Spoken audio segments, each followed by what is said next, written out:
Okay, we're doing Thirsty Thursday. I've got my coffee and I'm doing a little Q&A. I had some people submit some questions on my form online, so we're going to dive in. We're going to talk a little bit about menopause, decreased libido, strengthening, and weight loss during menopause, and then some questions about some male pelvic health.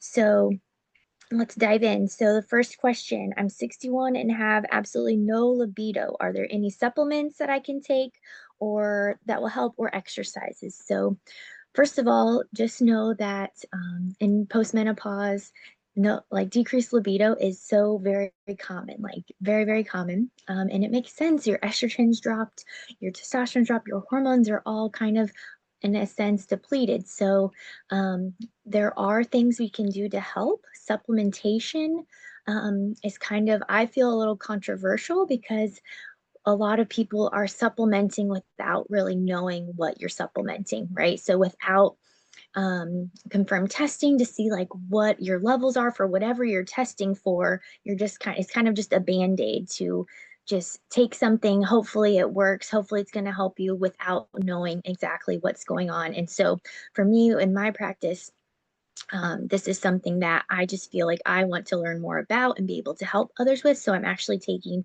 a course in September for more advanced lab testing and stool testing. So stay tuned for that. I'll be able to maybe answer this question a little bit better. But for now, like if you do need to do some kind of supplementation that you're looking into, talk to your doctor, see if you can get some kind of testing that you're looking for. But this whole testing piece, there is, it's frustrating because there's a lack of access to these tests. And so that's what I'm hopefully going to be able to help with is improve the access to getting like to know what's going on within your body. It should not be that tough or expensive and, just to figure all that out. So stay tuned for that.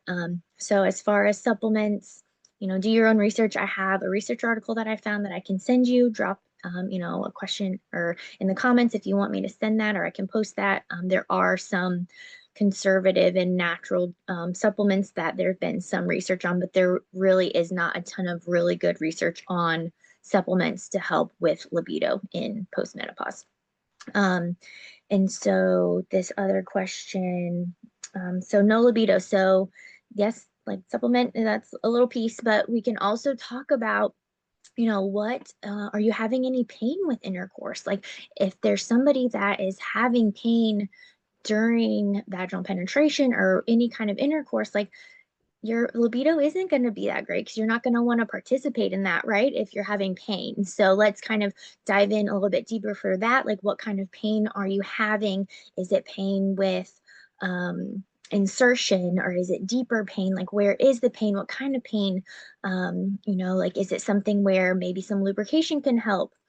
Or is it more the tissue is kind of really irritated and you maybe need to talk to your doctor about a vaginal estrogen? That can be really, really helpful if the tissue has kind of atrophied and starting to dry, or, like talk to your doctor about getting a vaginal estrogen because that's a very, very, not, I don't want to say quick, but easy way to help bring more moisture and less irritability to the tissues of the vulva and or even the vaginal opening on that on down there. So is the libido linked to pain? So that's one thing, vaginal estrogen, lubrication. What kind of pain is it? Is it more superficial in the entrance or deeper? Those are all things that, we dive into pretty deeply with some of the clients I work with. So another thing that doesn't get talked about enough is like, what's the relationship like with your partner? Like, is there some tension there? Like, are there things going on between that person's mental health and your mental health? Like, what's that you're not vibing? Like, what is that like too? So, those are all things to kind of explore and but just know that this is very common and like one part of our pelvic floor function is being able to orgasm. That is when the pelvic floor muscles are contracting and relaxing in a rhythmic movement. That is what an orgasm is. And so maybe it is more of a musculoskeletal issue too within the pelvis, where if the muscles are not contracting, relaxing correctly, that's something we can focus on too. Um, so in addition to, some different libido talk, what is your stress like? What's your, focusing on? There's a metric that I really like to chat about is called your heart rate variability. And that is truly one of the most objective measures into your nervous system response. So are you really stressed throughout your day? And are you wearing some kind of Aura ring? Or a Whoop watch, or not watch, but it's a Whoop bracelet, some kind of wearable device that can help you to monitor your sleep and your stress response. Um, this is something that I feel really passionate about, and I really think that that's what more women need to, if we're trying to get objective data, to kind of focus on that too. So, yeah, if we're chronically in a state of fight or flight, or even on the other end of maybe more depression, immobilization, hopelessness, your hormones are going to be out of whack too. So um, that's something to look into. Also, in regards to taking medications, like are you on an antidepressant? Like that can also affect libido as well. So knowing that. Another question. I keep gaining more weight, and this is still in regards to postmenopause. I've been gaining more weight since menopause, but I try to eat mostly a healthy diet. What can I do to help with that? So, um, gaining weight during menopause, very common as well. We need to focus on strength training. Research shows that we need 150 minutes of moderate exercise. So that is, if you want to take this out, let's get nerdy. Take your pen and paper out. You're going to take your you're going to take 220 minus your age. Okay. And then whatever that is, take that number times zero point 0.5. Okay, that's the lower end of the threshold of your heart rate. Okay, so we need to, so if you're 61, 220 minus 61 is going to be 79. We need to at least be exercising at the lower end of your threshold of getting your heart rate to 79, which that's really not too high. You know, that's moderate. Like that's probably a decent heart rate that you're getting to, but are we getting up to that higher threshold of, so that it's going to be 0.5 to 70% of your max heart rate. So up to 111 for your heart rate. So kind of, are you getting 150 minutes a week of that 79 heart rate up to 111 heart rate? So that's kind of that moderate intensity. And are you doing that for 150 minutes? So a week. And so that can be about 50 minutes 3 times a week. That's kind of the standard goal. So in regards to exercise, we know strength training is so good throughout our lifespan, but in particularly during the menopause transition, to help build strength, to help regulate our hormones, to help build, our bones to be stronger, to decrease osteoporosis and fall risk, right? So if we're trying to maintain this longevity of life, that would be something, 150 minutes of moderate exercise per week. Okay.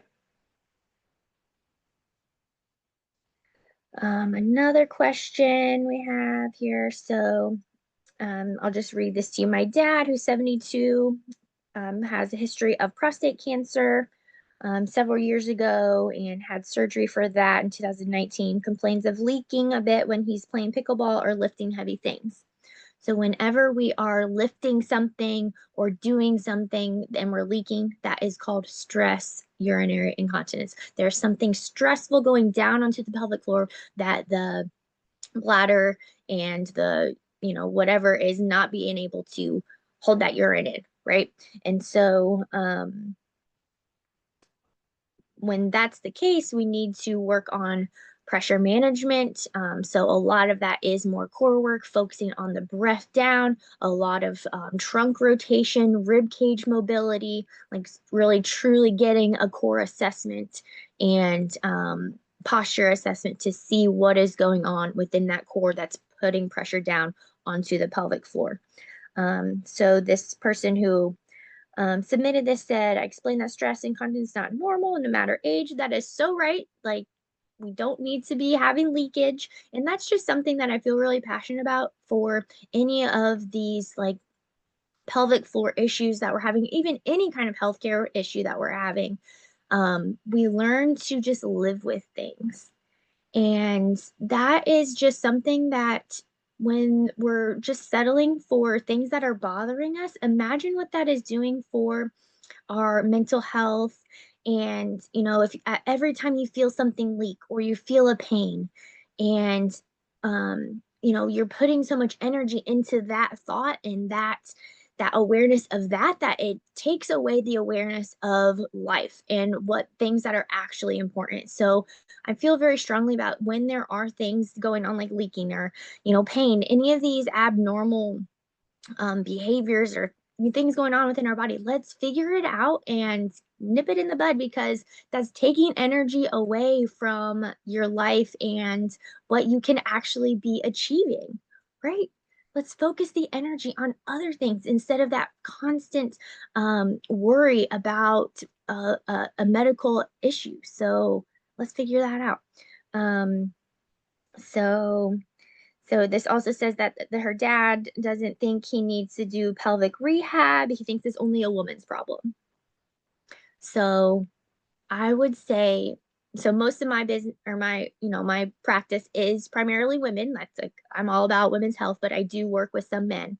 And men are so even more ashamed to talk about this kind of stuff because they think that it shouldn't happen to them and it is only a women's problem. Like I hear this a lot, but this is where it can really affect everybody, women and men, but especially men more socially, because they think they're very shameful of it. So for your dad, um, you know, tell him that we can make it, as less I don't know what's the word, like awkward. Like it's awkward to talk about this kind of stuff, but I've been doing this for 10 years talking about people about their bowels, their bladders, like their everyday activities. Like we just we have to talk about it unless you're just going to continue to struggle. So that's something where I love being in the online space because some people can be so ashamed or embarrassed to go into a clinic to say, hey, I this is something I'm struggling with. Whereas if you're in the comfort of your home, the safety of your home, we can jump on a call and it can just be a little bit more relaxed and it's more public health coaching, right? And so it's just less stigmatized, I guess. So that's why I do like being in the online space as well. So questions that were submitted this week. I hope anybody finds this information useful and talk to you guys later.